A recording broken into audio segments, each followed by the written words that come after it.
가는 길 순탄하여 늘 잔잔한 강 같은지 금공하러 무섭고 어렵든지 나의 영혼은 늘 떠나가 내 영혼 평안해 내 영혼 내 영혼 평안해 저먹이는 우리를 삼키려고 입 벌리고 달려와도 주 예수는 우리의 해장되니 끝내 싸워서 이기리라 내 영혼 평안해 내 영혼 내 영혼 평안해 내 지은 죄 주홍빛 같더라도 주 예수께 달으면 그 십자가 비로소 발 씻으사 흰 눈보다 더 정하리라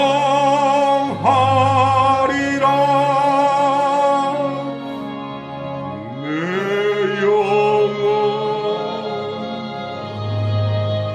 평안해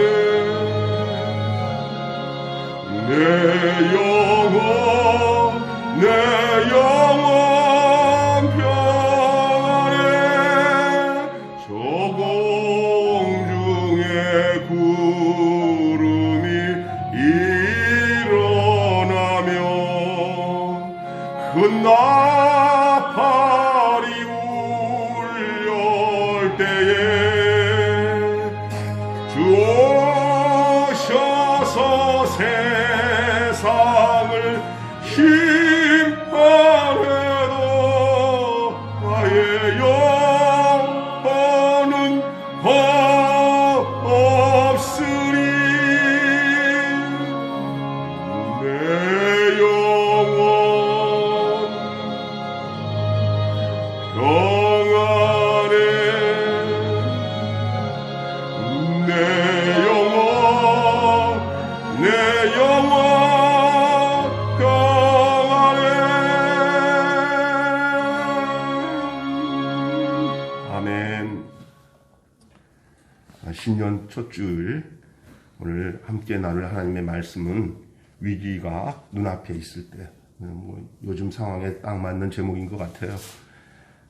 위기가 눈앞에 있을 때 우리 출애굽기 14장 1절부터 14절의 말씀을 함께 공동을 했는데요. 오늘 이 말씀으로 함께 신년 새 주님이 주시는 큰 은혜가 저와 여러분에게 있기를 축원합니다. 모든 사람이 성공하기를 소원하면서 성공하지 못하는 사람들이 많이 있습니다. 성공을 원하지 않는 사람이 어디 있겠습니까? 실패하기를 원하는 사람이 또 어디 있겠습니까? 언젠가 제가 읽었던 책 중에 성공하는 비법을 연구하여 책으로 출간한 그런 사람들이 참 많이 있었습니다. 그래서 삼성 리믹스 그쪽에서 나오는 책들이 참 많아서 우리 제 아는 목사 친구가 이렇게 요약본으로 이렇게 책을 만들어 갖고 나눠서 받아서 제가 그 전체를 읽진 않아도 요약된 책들을 한 권씩 읽었던 경험이 있는데 그 중에 있었던 책이에요. 성공에는 이유가 있고 실패에도 이유가 있다. 이런 제목이더라고요. 성공에는 이유가 있고 실패에도 이유가 있다. 그 이유 없는 게 없다는 거예요. 성공과 실패는. 그 성공과 실패의 요인을 연구한 결론에는 이렇게 나옵니다. 아주 중요한 게 크리시스 매니저먼트라고 해서 위기관리, 즉 위기관리를 잘하여서 위기를 넘긴 사람은 성공하고 위기관리를 잘못해서 무너지면 실패한다는 거예요. 그러니까 언제든지 똑같은 상황이라는 거예요. 실패하는 사람도 닥친 그 위기가 똑같고 성공한 사람도 위기가 똑같은데 어떻게 그것을 관리해서 그 위기 관리를 잘해서 성공할 수 있는 거고 위기 관리를 못하면 그냥 실패한다는 얘기예요. 사람이 살다 보면 누구나 다 크고 작은 위기가 있고 그 위기를 넘겨가면서 살아갑니다. 그래서 사람들이 하는 말이 위기는 위대한 기회다 이렇게 말하기도 하고 위기는 위험한 기회다 그렇게 얘기도 하죠. 위기 위대한 기회인지 위험한 기회인지 몰라도 그 위기를 넘기면서 살아가는 게 우리의 일상이고 우리가 살아가야 또한 앞으로의 삶일 수도 있습니다. 코로나는 이런 위기가 이 전 인류에게 닥칠 줄 누가 알았겠습니까? 그리고 그 위기는 온 세계 사람들이 함께 지금 당하고 있는 위기에 처해 있는데 이 코로나 위기에도 위기 관리를 잘하는 사람이 있고 위기 관리를 못하는 사람도 있을 수 있습니다. 성경의 위대한 인물들은 수없이 닥치는 그 위기를 잘 견디어냈고 그리고 위기를 통해서 도리어 또 축복된 삶으로 그들의 삶이 인도되었던 것을 우리는 기억합니다. 대표적인 사람 몇 사람을 말씀을 드리겠습니다. 예를 들자면 구약 성경에서 위기 중에 위기를 당했다 하면 생각나는 사람이 있다면 여러 명도 있겠지만 요셉을 들 수가 있습니다. 요셉은 어느 날 예상치 못한 위기가 닥쳤습니다. 전혀 예상치 못한 시간에 전혀 예상치 못했던 사람들에 의해서 그것도 누굽니까? 친형들이잖아요. 그 형제들에 의해서 인신매매를 당하는 엄청난 위기를 당했습니다. 좀 거리가 너무 머니까 제가 이렇게 벗고 해야 할 것 같고. 아니, 그 친형제들에게 의해서 인신매매를 당하는 그 위기. 그는 평생 동안 형들에 대해서 한을 품고 살 수밖에 없는 상황 아니겠습니까? 결국 하루아침에 노예로 전락하는 위기를 맞이합니다. 위기가 더 위기가 되는 거예요. 팔려가서 또 그 누명을 쓰고 성추행범이라는 누명을 쓰고 거꾸로 성추행을 당할 뻔하다가 성추행범이 되어버렸어요. 그래가지고 감옥에 갇히는 그런 위기를 당합니다. 절대절명의 위기였습니다. 그런 위기가 닥쳤을 때 그의 나이가 고작 17살 젊은 청소년의 나이였습니다. 그리고 감옥에서 지내는 동안에 청년이 되었죠. 그러나 그가 얼마나 그 예민한 시기에 힘들었겠습니까? 아마 인생을 자포자기하며 얼마나 어려운 그 위기 가운데 그는 정말 그의 인생이 피폐해질 수밖에 없는 환경이 아니겠습니까? 그러나 그런 위기를 그는 그 위기 앞에 무너지지 않았습니다. 왜냐하면 그가 위기에서 무너지지 않을 수 있었던 유일한 이유가 하나가 있습니다. 그것은 그가 언제나 코람데오의 삶을 살았습니다. 코람데오라는 말은 언제나 하나님은 내 앞에 계시다. 언제나 어려운 상황에도 하나님은 내 곁에 계시다. 그것이 그가 어려운 모든 위기를 이길 수 있었던 위기관리였습니다. 하나님이 나와 함께 하신다는 믿음, 이것보다 확실한 위기관리가 없는 줄로 믿습니다.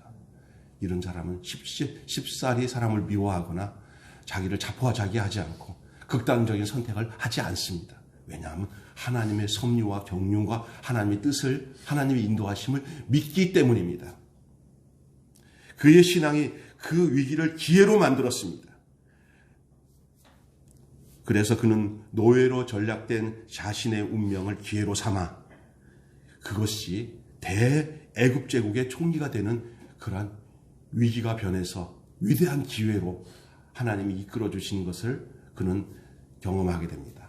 여러분 더 이상 얘기 안 해도 가는 곳마다 성실해서 그 인정을 받을 뿐만 아니라 나중에는 감옥에서 꿈을 해석함으로 단방에 꿈 해석으로 애굽의 총리가 되는 이 놀라운 위기 후에 나타난 축복을 여러분 보지 않습니까? 신약 성경에서도요, 사도 바울을 우리는 예를 들 수가 있습니다. 사도 바울은 예루살렘에서 체포되어서 재판을 받게 됩니다. 그가 죄수의 신분이 되어서 이제 갇혀 있었습니다. 그는 로마 시민이기 때문에 숨겼다가 나중에 자기가 로마로 가고 싶었는데 어떻게 가냐? 죄수의 몸으로 로마 황제에게 상소를 합니다. 로마 시민에게 가질 수 있는 특권입니다. 숨겼다가 그게 쓰임을 받게 됩니다. 로마 황제에게 상소를 하여서 안전하게 로마로 갈 수 있는 그런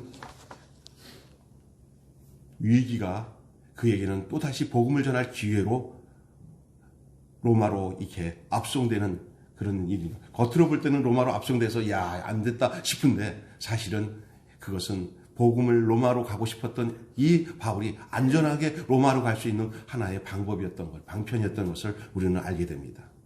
우리가 이 땅에 살아가는 동안에 이걸 왜 이러지?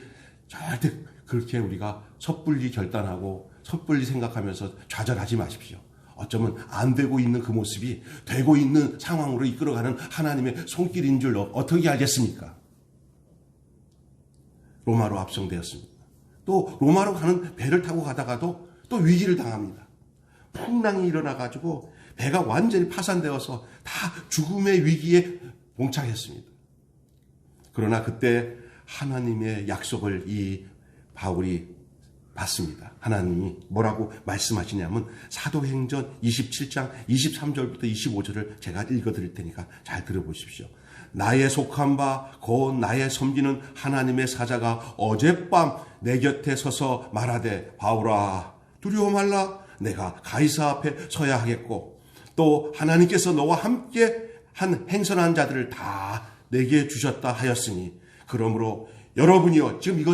지금 바울이 자기가 하나님께 어젯밤에 하나님이 찾아와서 말씀하신 그 내용을 지금 위기 앞에서 벌벌 떠고 있는 그 배 안에 탄 사람들에게 지금 전하고 있는 내용이에요. 그렇게 여러분이요 안심하라. 나는 내게 말씀한 바 하신 그대로 되리라고 하나님을 믿노라. 죄수의 몸으로 그 배에 탔는데 이 풍랑 때문에 그는 그 배의 지도자가 되었습니다. 위기 속에서 그는 죄수로 붙잡혀 가는 도중에 풍랑이 있는 가운데 거기 있는 선장, 선주, 선원들 전부 다 이제 바울의 앞에서 바울의 인도함을 받고 바울의 전하는 메시지를 들을 수밖에 없는 이런 위기가 변해서 복음을 전할 기회로 바뀌어졌습니다. 이 풍랑 때문에 그 배의 지도자가 됐어요. 그리고 그 풍랑으로 인해서 그 배에 타고 있던 276명의 승객과 선원들이 다 복음을 듣게 되었고 또 그들은 바울의 말대로 배가 파손됐지만 모두 거기서 다 구원을 받았어요. 다 구원을 받습니다. 할렐루야. 그렇습니다. 여러분 인생을 한번 돌아보십시오. 한 해 동안 별 탈이 없었습니까? 여러분 돌이켜보면 감사하다는 말밖에 나오지 않을 줄로 믿습니다. 여기서 얘기하지만 우리 서옥송 목사님 죽었다 살아났어요. 정말 여러분 다 알잖아요. 우리가 그런데도 까뜩없이 지금 건강하게 회복되어진 거 아무 이상 없어요. 아무 이상 없어요. 하나님이 이렇게 우리를 인도해 주신 것 너무나 감사합니다. 감사하고 축복합니다. 하나님 감사합니다. 그러나 어떤 일은 견디기 힘든 풍파가 있었을 수도 있어요. 사업이 안 돼서 정말 생각지 못했던 어려움을 당하고 있는 분도 없지 않아 있습니다. 이게 어떤 일인가? 왜 이럴 수가? 왜 이럴 수가? 나에게 왜 이런 일이 생기지? 그런 일이 왜 없겠습니까? 많아요, 요즘에. 하도 많아. 그래서 어떤 사람들한테 말해요. 많이 힘들죠. 목사님. 내가 정말 이렇게 힘든 거 처음 봤어요. 하나님 안 믿었으면 진짜 내가 어떻게 될지 몰라요. 뭐 이래요. 어떻게 하지? 그러더니 하는 소리가, 저만 어렵나요? 다 그런데요. 만약에 본인만 힘들었다면 정말 더 힘들었을 거라는 거예요. 이게 미국도 어렵고 한국도 어렵고 일본도 어렵고 저 사람도 어렵고 나도 어려우니까 그냥 학원이 안 되든 장사가 안 되든 그냥 거기서 그냥 그는 거기서 이제 거기서 어떤 해답을 얻느냐? 그냥 다 어려우니까 어려운 거지라고 하면 안 되는 거예요. 어떤 이는 죽을 것 같은 고난을 겪은 이도 있어요. 그런데 지나가 보면 이걸 알아야 됩니다. 이 또한 지나가리라. 지나가 보면은 만약에 여러분도 한번 생각해 보십시오. 지나갔어요. 근데 아무 의미 없이 지나간 사람은 아무 결과 없어요. 지나가는 가운데 하나님의 손길을 되새겨야 돼요. 그냥 지나가면 안 됩니다. 하나님의 뜻하신 뜻이 있었구나. 그 모든 일이 하나님의 은혜로 해결되었음을 여러분의 인생을 뒤돌아보면서 믿으시기를 바랍니다. 이번에 아버님 초상을 치르면서 정말 제가 여기서 얘기하면 시간이 많이 가니까 나중에 개인적으로 얘기하겠습니다. 아주 우여곡절이 많았습니다. 그냥 응급실 못 가고 막 그러다가. 근데 아버님 7일 동안이나 자녀들이 그냥 순번 돌아가면서 카톡으로 하면서 그냥 있는 없는 효도를 짧은 기간 동안 더 가면 불효할까봐 그냥 7일 동안 정말 형제 중에 한 사람도 불평하지 않고 아버지에 대해서 최선을 다해서 시간 내서 병관을 하고 했는데 아버님이 됐다 만족하게 생각하고 제가 마지막에 정말 이제 돌아가시기 직전에 숨이 끄떡끄떡하고 막 다시 몇 박이 올라갔다 내려갔다 할 때 제가 기도했어요. 아버지 편히 가십시오. 아버지 엄마랑 거기서 영생보나 누리십시오. 딱 하는 순간에 우리 형제들이 왔다 간 흔적 느낌이 있었을 때 막 올라가다가 싹 하고 나서 나 혼자 있으니까 맥을 쫙 내리시는데 천국 가는 것을 제가 느꼈어요. 참 편안하게 가셨어요. 그리고 기도했어요. 하나님 이런 위기가 이런 복을 이런 확신을 주시기 위해서 그렇게 하셨군요. 또 형제들이 아버지를 통해서 막바지에 더 화목하게 하나가 되게 해주신 거 감사합니다. 그래서 31일 날 저녁에는 30일 날 하루는 아침 일찍이 가갖고 어머니 산소 다 이게 진짜 가서 닿더니 잘 이장했어요. 그 진짜 산소 그 막 밑으로 물이 차기 시작하는데 아주 그 화장하시는 그 장례식 이장하신 분이 아이고 목사님 참 이장 잘하셨네요. 잘하신 더 있으면 그래서 그거 가서 그 안동 장사문화원에 가서 거기서 이 화장하고 가지고 와서 국유묘지에다가 다시 아버지 앞에 합장하는. 옛날 같았으면 그냥 빰빠대 몇 사람 군악대가 와고 한대요. 근데 그런 거 다 없애고 한 사람이 나와서 그냥 우리가 나라에서 이걸 지키고 60년 동안 보호하겠습니다. 이렇게 하는데 나라에서 두 분을 다 지키고 보호해 주신다는 말에 얼마나 감사한지. 하여간 제가 이번에 경험을 하면서 참 위기인 것 같은데 지나가 보면 다 하나님 안에서는 합력해서 선을 이루시는 하나님의 축복이 있다는 것을 다시 한번 생각하게 되었습니다.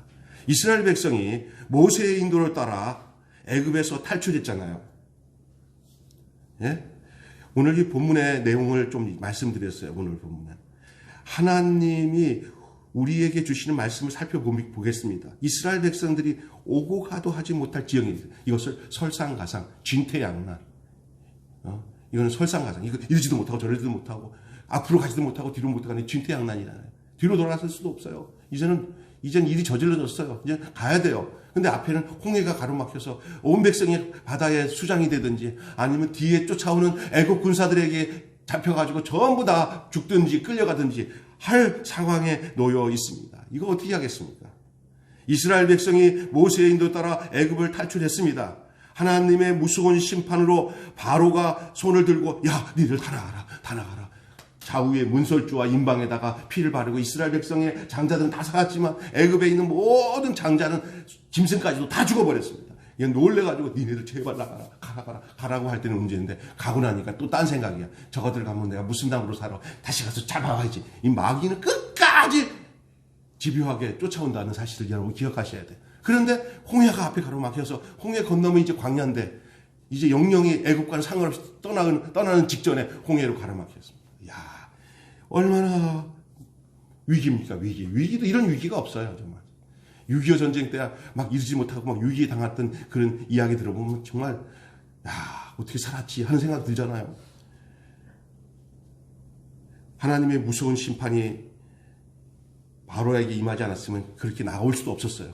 이렇게 나오게 해놓고는 또 앞에서 홍해로 가로막힌 것은 이게 무슨 일이야? 백성들이 원망할 만도 해요. 자, 이런 상황에 문제는 뒤에 쫓아오는 바로의 군대들이에요. 점점 가까이 오는데 희한한 일이 생겼어요.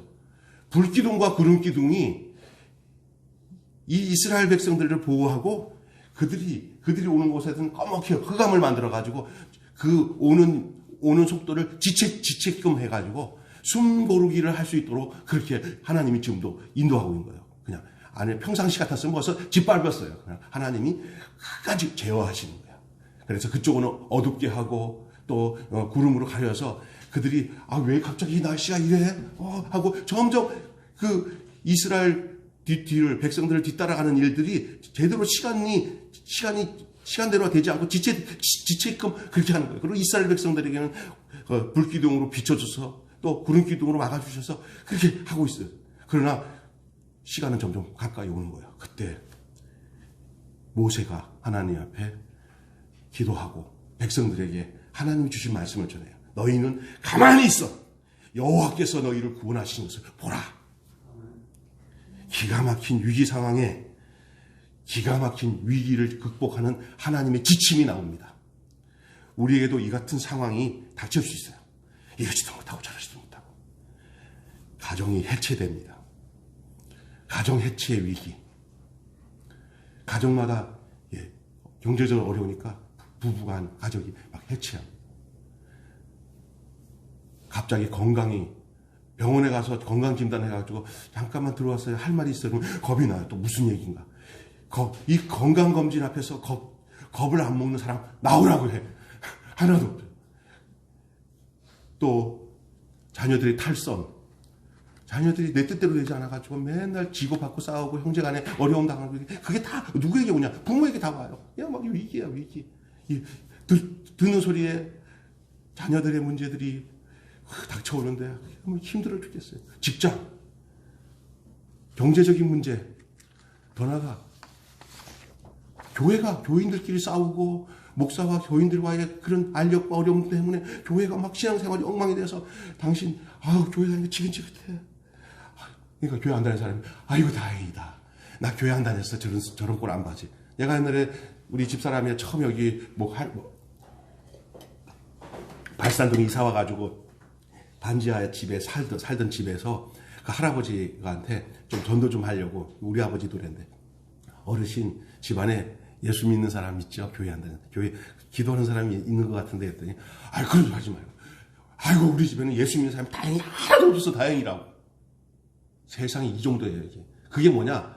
주변에 교회 안에서의 갈등, 고통, 이런 쓰라림, 이렇게 천국 생활을 못하고 지옥 같은 생활을 교회 안에서 하는 것들을 경험해요. 그러다가 교회에다가 충성을 다했는데 교회를 떠나자니 애들 다 시집장가 보내고 또 이런 거 했는데 떠날 수도 없고 또 장가도 보내야 되고 십시도 보내는데 이런 공동체에서 벗어나자니 애매한 거예요. 막 지옥 같아요. 그런데 생각이 편한 게 아니에요. 교회 오면 편해야 돼.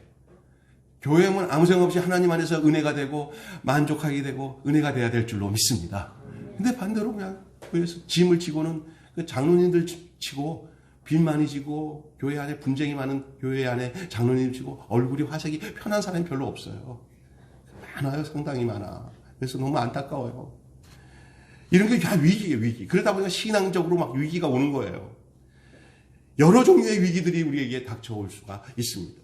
이러지도 못하고 저러지도 못하는 위기. 이 위기 상황이 우리에게 동일하게 닥칩니다.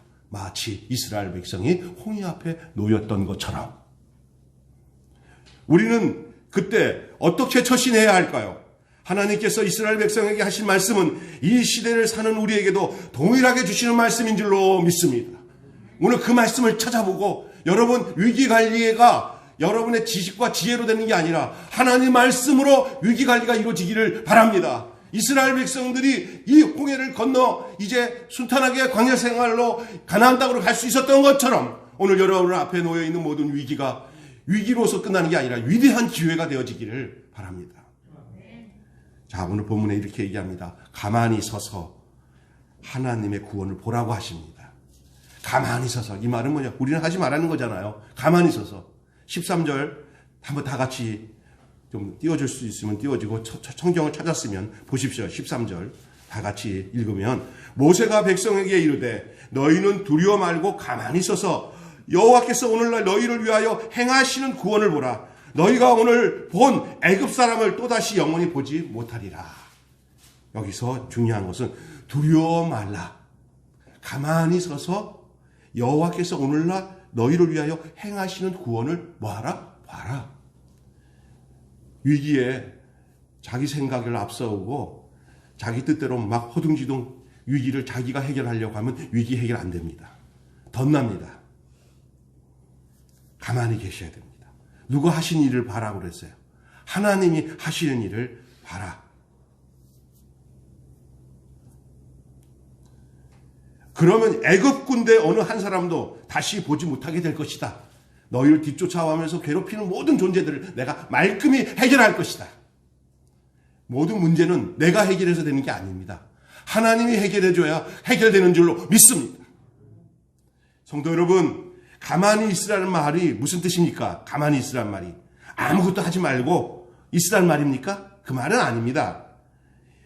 시키는 대로 수동적으로 있으라는 뜻이에요. 시키는 대로. 누가? 하나님이 시키는 대로 그대로 하라는 얘기예요. 가만히 있으라는 건. 하나님이 말하지도 않은 것을 내가 하는 건데 하지 말라는 거예요.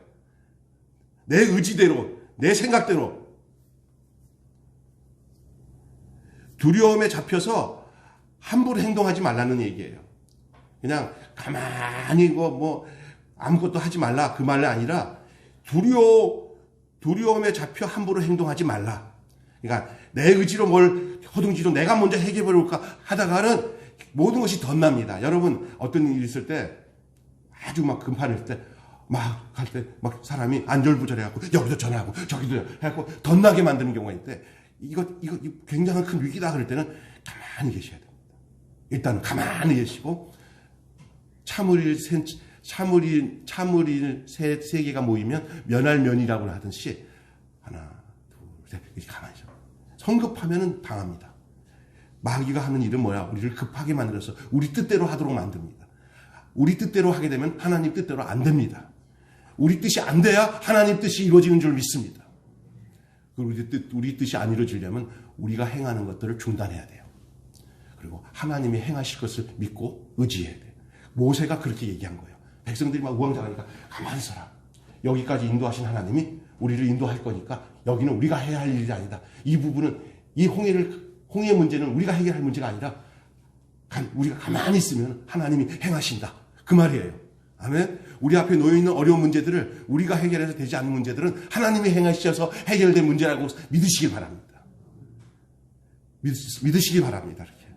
우리가 행해서 안 될 일은 하나님이 행해서 할 일이지 우리가 해서 뭔가 해결될 일이 아닐 때는 정신 바짝 차리고 난 뒤에 와! 이거는 하나님의 유기관리다. 하나님이 하실 일이다. 하고 거기서 결정을 해야 되는 거예요.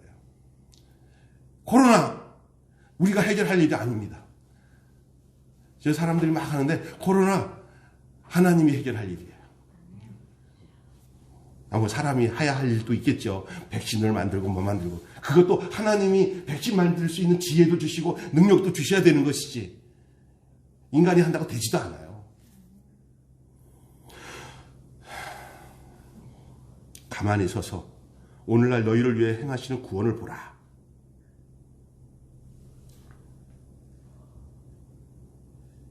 불신앙적인 행동과 생각을 멈추라는 거예요.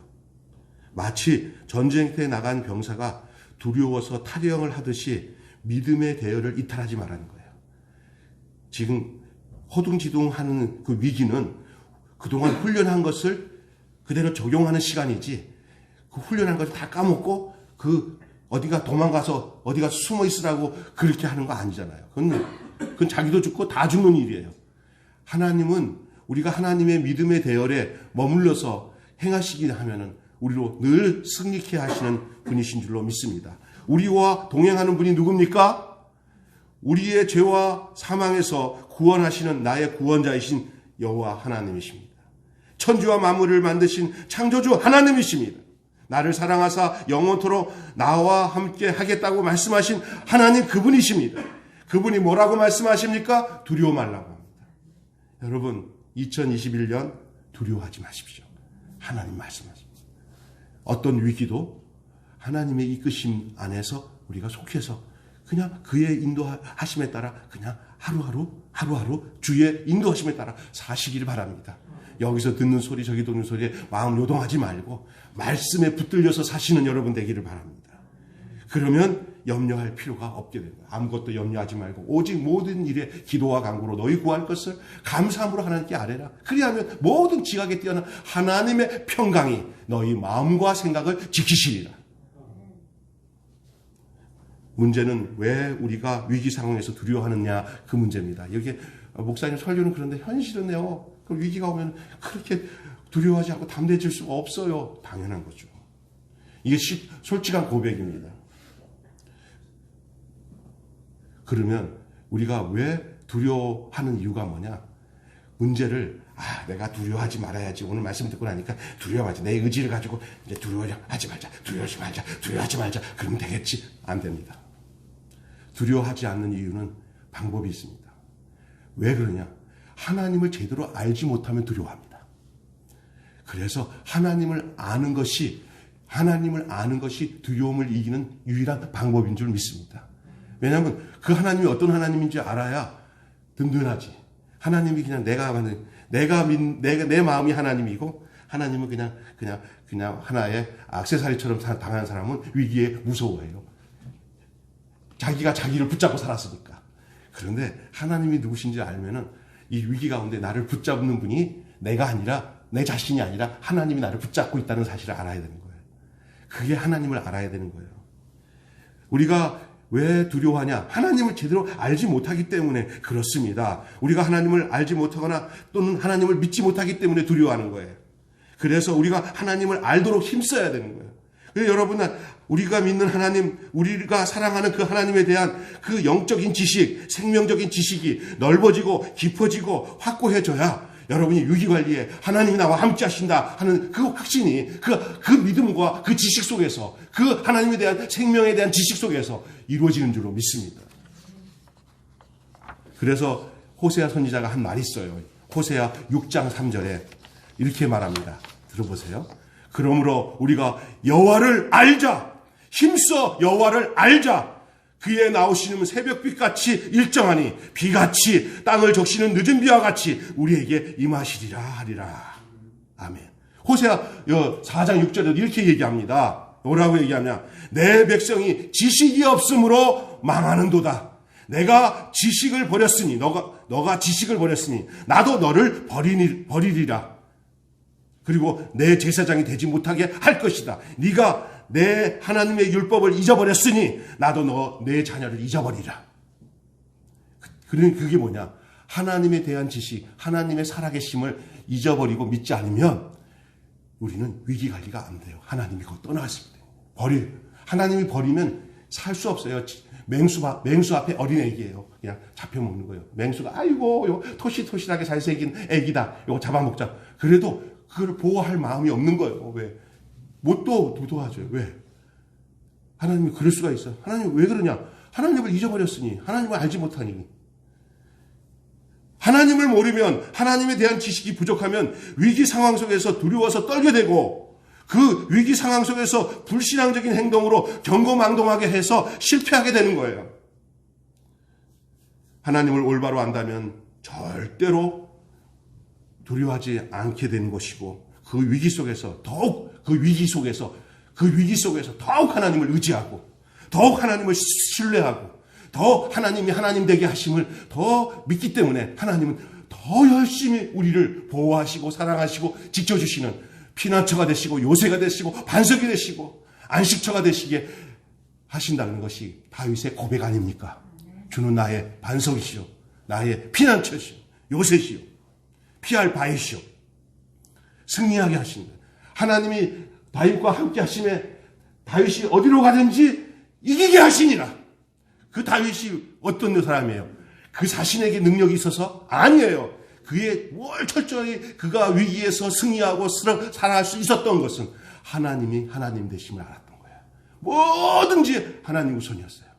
하나님과 함께 했어요. 그리고 그것이 승리가, 성공이 하나님께로 온다는 사실을 한 번도 의심하지 않았던 것이 다윗이에요. 그래서 사도행전에서 다윗에 대한 이야기를 베드로가 뭐라고 그랬어요? 내가 이새의 아들 다윗을 만나니 내 마음에 합한 자라. 내가 그를 통해서 내 뜻을 이루리라. 여러분, 지금 우리 환경이 위기가 아니야. 나와 하나님과의 관계가 위기야. 아멘. 더한 어려움이 와도 하나님과 함께하는 사람은 그 위기가 그를 더 단단하게 하고 더 축복의 삶으로 이끌어가는 거예요. 우리의 삶 속에 안 좋은 것과 좋은 것은 늘 여전히 있어요. 근데 내 상태가 안 좋으면 안 좋은 것도 안 좋고 좋은 것도 안 좋아요. 내 상태가. 내 존재가 하나님과의 어떤 상태인가, 생명의 상태, 은혜의 상태, 하나님을 아는 상태에 존재하고 있으면 안 좋은 것도 싹 좋은 거로, 좋은 것도 더 좋게 만들어서 좋은 거로.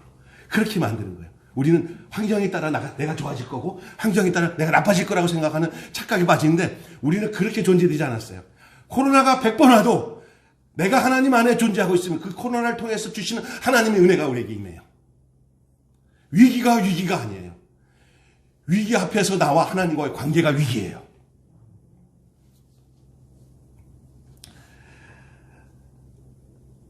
하나님을 모르면, 하나님에 대한 지식이 부족하면 위기 상황에서 두려워 떨게 된다는 얘기를 여러분 기억하시길 바랍니다. 그래서 우리가 이런 위기가 전화위복으로 기회로 바뀌어지게 내기로 찾아오는 이 축복을 여러분 오늘 우리는 이 본문을 통해서 생각할 수가 있는 것입니다. 자, 또 하나는요. 하나님께서 우리를 위해서 뭐 하겠다? 싸우시겠다 했어요. 하나님 우리 14절을 보세요.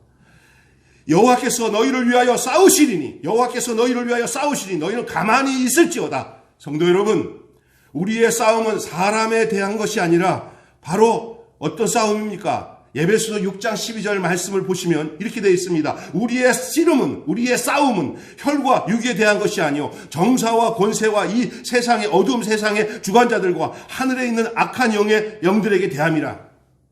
우리의 적은 사람이 아닙니다. 우리의 적은 환경이 아닙니다. 그 환경을 이용해갖고 내 마음을 피폐하게 만들고 두렵게 만드는 악한 사탄의 세력인 줄로 믿습니다. 사탄의 세력은 언제든지 우리 혈과 육으로 싸우도록 만들어요. 그래서 막 혈기를 내고 말이야. 참지 못하게 하고 막 악하게 자꾸만 내 판단을 갖게, 지식적으로 판단을. 사탄의 그 먹는 주식이 뭔지 알아? 선악과예요. 옳고 그런 걸 따져가지고 내 마음에 안 들어. 저거 짜증나. 저거. 아이고 내가 정확하게 봤어. 저거 나쁜 놈이야. 저거 자식 저거랑 상종도 못해. 막 사탄이 지금 선악과를 먹인 사람들에게 나타난 현상이에요. 이게 사탄의 열매가 선악과니까. 그렇게 서로가 따지고 하면은 목사도 장로 못 믿고 장로도 목사 못 믿고 서로 판단하고. 제일 악한 게 뭔지 알아요? 교회에서 교회 장로님들 중에서 자녀들이 망가지는 가정들이 대부분 나오는데 그 결론적으로 연구한 결과예요. 밥상머리에서 목사님의 허물이나 부족한 것, 잘못한 것, 교회에 안 좋은 것들을 밥상머리에서 자식들 앞에서 얘기하다가 그 자식이 다 들으니까 그들이 입력이 목사님들 나쁜 사람이네? 나는 크면 교회 안 다니네. 아빠 저렇게 고생하고 머리 아픈 거 내가 왜 해? 그러면서 신앙 교회 떠나는 거예요. 네, 얼마나 사탄이 교묘한지 아세요? 그 얘기가 나쁜 얘기는 아니에요. 옳고 그런 거 따지는 거니까 목사님도 잘못할 수 있어. 잘못한 거 가지고 얘기하는데 뭐 잘못이야? 잘못한 거 갖고 잘못하는 게 얘기가 잘못이에요. 또 잘한 거 가지고도 자꾸 치켜 세우는 거 해서 높이는 거 있죠. 사람을 높이는 거. 그 잘못이에요. 오직 영광을 받으실 분은 하나님밖에 없는 줄 믿습니다. 그렇잖아요. 그러니까 우리가 이 선악과는 아담이 범죄하고 난 뒤부터 계속 우리는 마귀가 먹던 그 선악과 열매를 먹으면서 그렇게 마귀의 종이 돼서 살아가는 게 지금의 현실이에요. 그게 종교 안에 있어요. 기독교 안에서도 그래서 싸움박질 하는 거예요. 여러분, 이런 사실을 기억하면서 14절 말씀에 하나님이 싸우시겠다. 우리가 싸우면 전혀 다 혈과 육에 대한 싸움이에요. 그러나 하나님이 싸우셔야 깨끗한 싸움으로 승리로 끝나는 줄 믿습니다. 하나님이 너희들 가만히 있어라. 내가 싸운다. 저 애국 군사에 대해서 내가 싸운다. 이 홍해라는 악한 현상도 내가 싸워서 해결한다. 언제 우리의 삶에 내가 해결해서 된 게 뭐가 있어요? 해결해놓고도 교만해지지. 내가 한 거 하나도 없어요. 다 언제 우리가 해서 된 것 있다고 생각하면서 솔직히 교만해지면 교만병 걸리든지 안 되면 좌절하든지 그렇잖아요. 내가 한 거 없어요. 다 하나님이 보라 내가 싸우리니 보라 너희는 가만히 있어 여호와께서 너희를 구원하신 것을 봐라. 이것이 오늘 이스라엘 백성들이 홍해 앞에서 모세를 통해서 들었던 메시지로만 끝나는 게 아니라 오늘 위기 앞에 놓인 우리들에게 주시는 말씀인 것을 여러분 기억하셔야 됩니다. 사탄은 얼마나 우리보다 똑똑한지 몰라요. 우리 똑똑함을 다 내려놔야 하나님이 똑똑치 않은 내가 손들고 하나님 나 아무것도 몰라 그래 하나님이 인도하시지. 아마 가만히 있어요. 내가 한번 사탄한테 이겨볼래. 신탕 얻어맞고 당해요. 사탄의 IQ가 1000이면 우리는 100도 안 돼요. 예? 근데 하나님은 IQ가 많이 넘어요. 그러니까 하나님한테 맡기면 나는 괜찮은데 내가 하겠다고 하다가 사탄 밥 되는 데니까 똑똑한 거 다 버려야 돼요. 그냥 하나님 의지하고 나를 여기까지 인도하신 분이 하나님이시니 앞으로도 나를 인도하실 분이 하나님이시다. 나가는 거죠. 모세는 어떻게 합니까?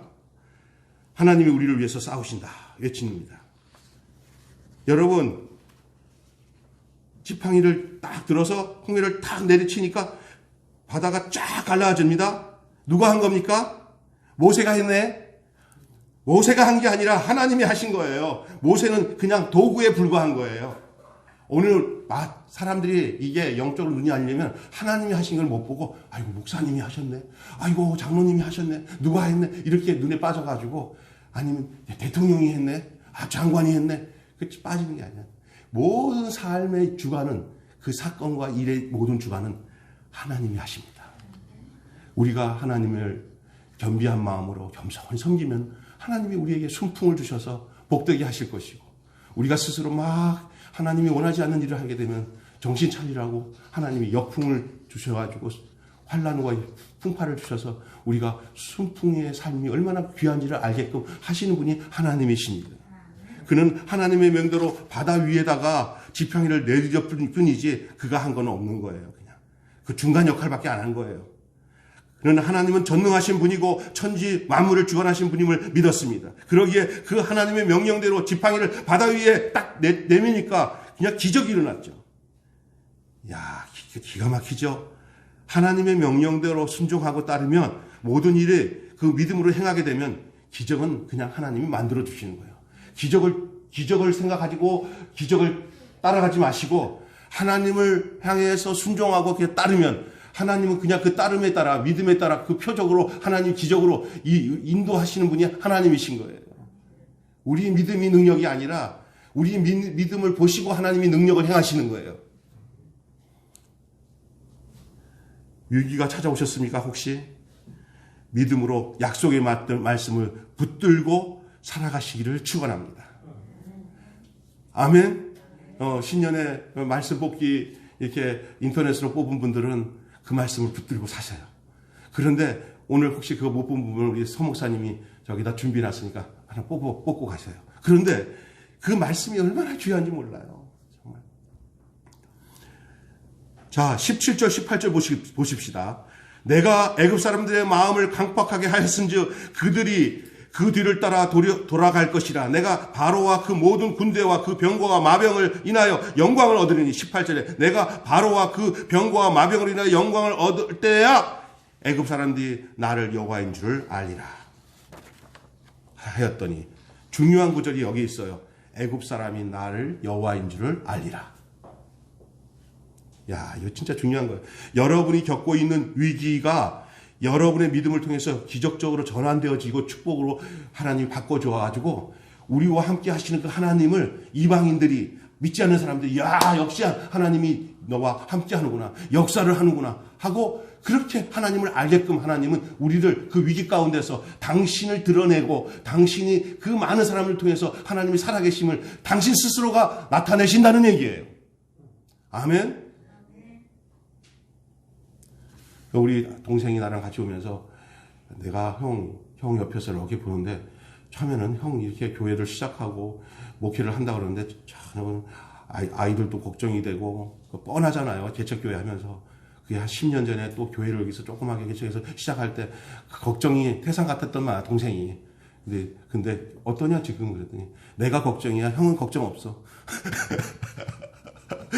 걔가 걱정이야.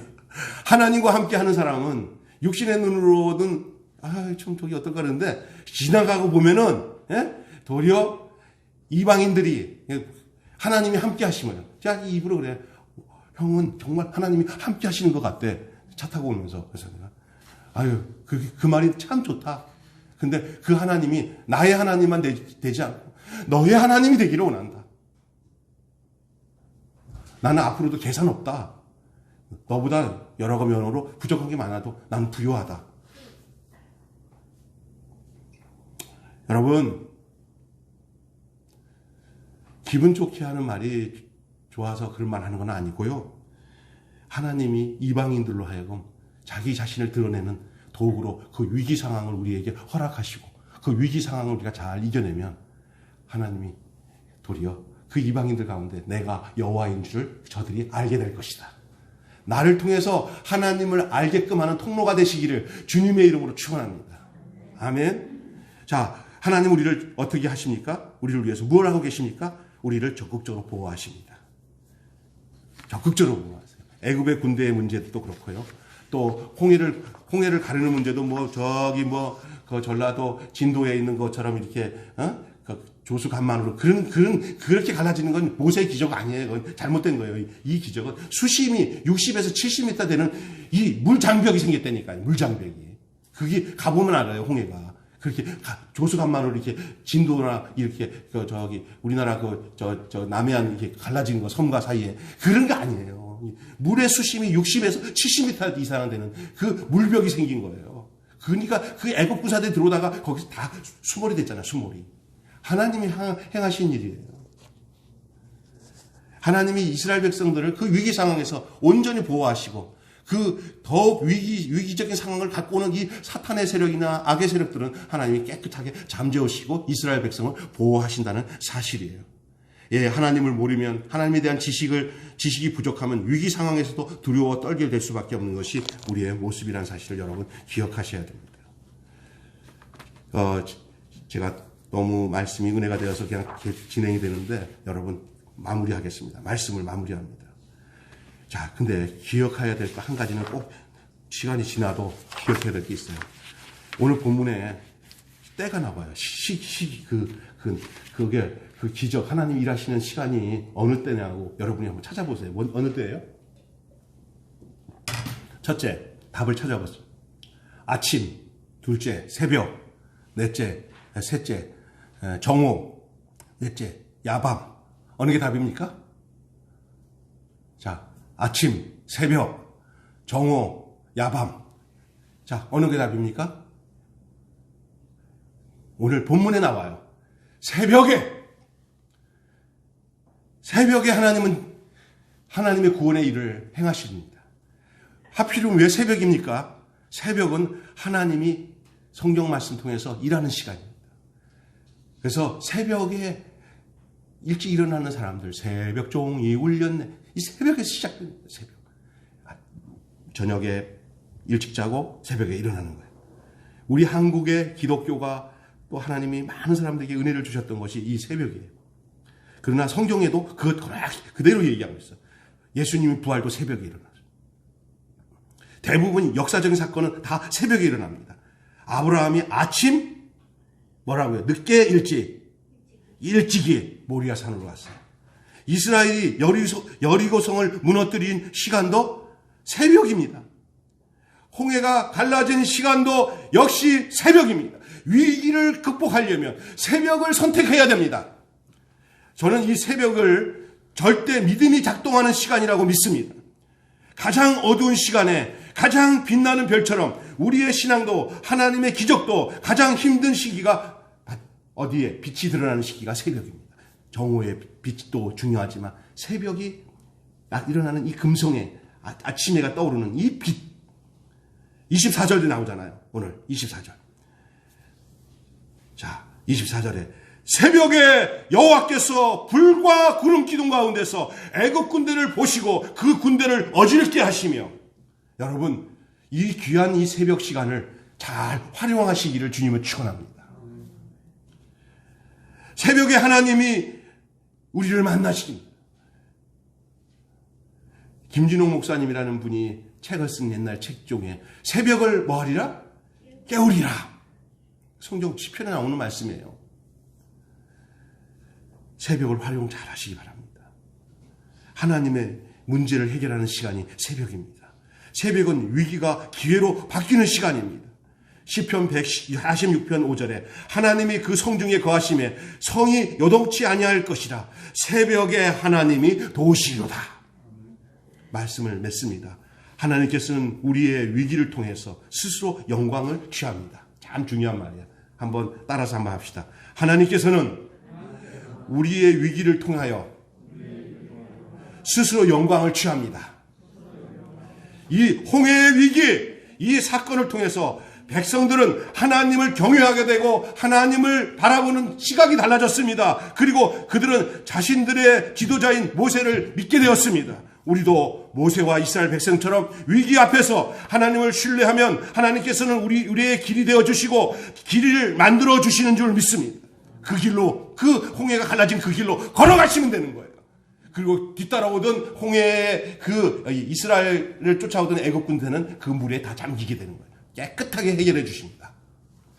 곤란한 상황에서 우리를 구해 주시는 하나님, 하나님께서 내 편이 되어서 싸워 주십니다. 우리의 환난이 도리어 영광이 되고 간증이 되게 하시는 줄로 믿습니다. 그 후에 하나님 나를 이런 위기 가운데서 이렇게 인도하신 것을 내가 정말 2021년 1월 3일 그 김병수 목사님 설교를 들을 때 내가 맞습니다 하고 내가 도장을 찍었더니 이런 역사가 일어났다고 간증하는 역사가 있기를 바랍니다. 새해에도 우리 앞에 많은 도전과 위기가 있을 겁니다. 코로나도 벌써 왔잖아요. 위기가 있을 겁니다. 그때 하나님이 여러분을 위해서 어떻게 일하시는지 기대하시길 바랍니다. 기도하겠습니다. 하나님 아버지, 오늘 우리가 귀한 말씀을 함께 나누며 위기가 눈앞에 있을 때 어떻게 해야 될지를 오늘 출애굽기 14장 1절에서 14절의 말씀으로 함께 상고했습니다. 그 이스라엘 백성들을 향하신 하나님의 그 승리케 하시고 보호하시는 그 내용이 오늘을 살아가는 우리에게 동일하다는 사실을 기억하고 그 동일한 원리와 그 말씀 가운데 저희들이 살아갈 수 있게 하여 주셔서 우리 앞에 놓이는 위기에 하나님이 그 위기를 축복으로 기회로 바꿔주시는 놀라운 역사를 올 한 해 살아가는 동안에도 하나님 저희들이 늘 경험하며 그것을 통해서 하나님의 하나님 되심을 드러내는 귀한 역사가 있게 해 주시옵소서. 우리 주 예수 그리스도 이름으로 기도하옵나이다. 아멘.